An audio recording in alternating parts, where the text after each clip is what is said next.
Assalamualaikum warahmatullahi wabarakatuh. Hamidanillah wa musalliyan musalliman ala Rasulillah Sayyidina Muhammad ibn Abdillah wa ala alihi wa sahbihi wa man walah. Amma ba'du. Para pemirsa, para pengikut dan para pecinta channel YouTube MZT Malang Raya. Alhamdulillah kita bisa melanjutkan kajian kita di channel YouTube ini. Mudah-mudahan apa yang kita simak, apa yang kita saksikan betul-betul bisa menjadi manfaat untuk kita semuanya. Para pemirsa dan para pengikut channel YouTube MZT Malang Raya, pada kesempatan kali ini kita akan membaca salah satu pengalaman yang pernah dirasakan oleh beliau Al-Imam Syekh Ibnu Hajar Al-Haytami yang dinukil oleh Syekh Al-Ashkhar. Tentunya pengalaman ini bukan pengalaman sehari-harinya, tapi pengalaman ini merupakan pengalaman pemikiran, pengalaman keilmuan, yang mana pengalaman ini penting bagi kita semuanya. Yaitu pengalaman ini disebutkan ulang oleh beliau Sayyidil Alamah Al-Habib Alwi bin Ahmad As-Segaf dalam kitab beliau yang berjudul Al-Fawaidul Makkiyah. Dan beliau menukilnya dari Syekh Al-Ashkhar, dan Syekh Al-Ashkhar langsung dari Syekh Al-Imam Ibnu Hajar Al-Haytami. Yang mana di situ pengalamannya berbunyi, Bismillahirrahmanirrahim. Idza ra'aina kalamal ashabi au ba'dahum wa lam yu'aridhu min kalami ghairihi ma huwa aqwa minhu summa ra'aina annal maslahata iqtadat al-ifta'a bi khilafihi kaifa yasughu lana dhalikal ifta' hadza ma la yumkinu muqallidan al-qawlu bihi wa in kana mujtahidan li'anna dzalika laisa min wazifatihi innama wazifatuhu at-tarjihu inda ta'arudil ara'.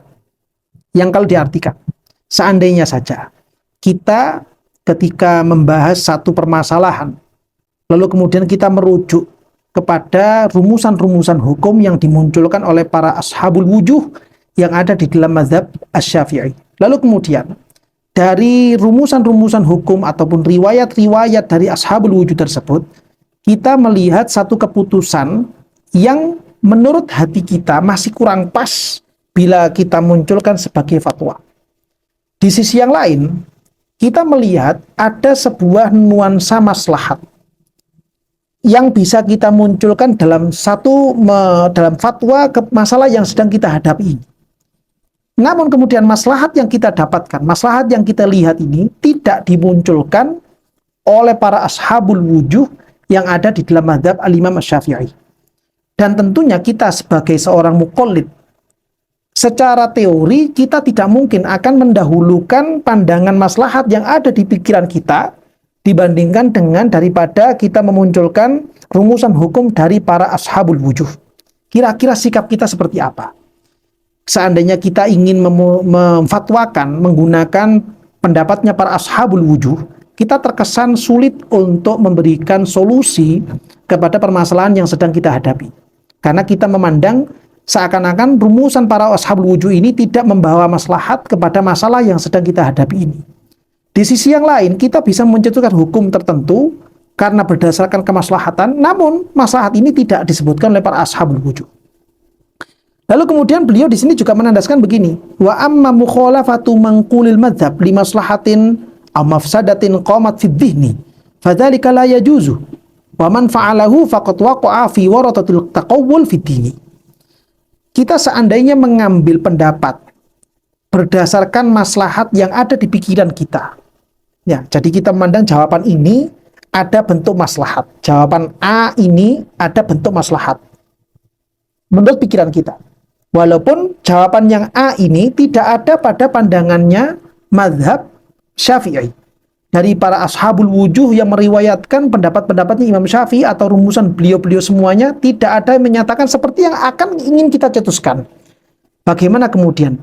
Seandainya kita memaksakan, maka beliau di sini mengatakan faqad waqa'a fi waratati taqawwul fiddin. Orang yang dia itu tidak memiliki kapasitas sebagai seorang mujtahid. Dia kapasitasnya adalah seorang muqallid. Dia hanya sebatas punya izin legalitas melakukan taklid kepada para a'imah. Seandainya dia itu memunculkan pendapat yang A, rumusan A menurut pikirannya dia sendiri, karena berdasarkan adanya maslahat dalam pandangannya dia sendiri, maka sungguh orang ini telah masuk pada kategori taqawul fiddin, membikin-bikin pendapat, membikin-bikin, memuncul-munculkan rumusan hukum secara nafsu, bukan berdasarkan apa yang telah dimunculkan para a'immah sebelum-sebelumnya, beliau-beliau yang ada pada taraf ijtihad sebagai seorang mujtahidin di dalam agama Allah Subhanahu wa ta'ala. Kenapa demikian? Alasannya disebutkan, wa in kanal amru kadzalika fa haqiqatu dzalika mahjubatun anna la yudrikuha aqlun wa la yadbituha haddun wa la yuqafu 'alaiha bihadas wa la qiyas bal amruha ila Allah ta'ala summa ila man atla'ahu Allahu ala syai'in minha min anbiya'ihi wa rusulihi alaihi wassalatu wassalam wa laysa ilal mujtahidin radhiyallahu anhum min dzalika illa mujarraduz zawahir. Kenapa kita tidak bisa membikin satu rumusan menurut apa yang kita dapatkan dalam pikiran kita, apa yang muncul dalam benak kita? Kenapa demikian? Karena sebenarnya ketika kita menganggap rumusan hukum dari para a'immah itu tidak memiliki maslahat atau kurang bermaslahat kepada permasalahan yang sedang kita hadapi, pada dasarnya hakikat dari itu semuanya, mata kita, pikiran kita, benak kita, hati kita sedang termahjub dari maslahat yang telah disembunyikan oleh Allah Subhanahu wa ta'ala di dalam rumusan-rumusan hukum tersebut. Sedangkan kita yang tadi menurut kita adalah sebuah maslahat, namun ini tidak ada rumusannya dari para a'imah sebelum-sebelumnya.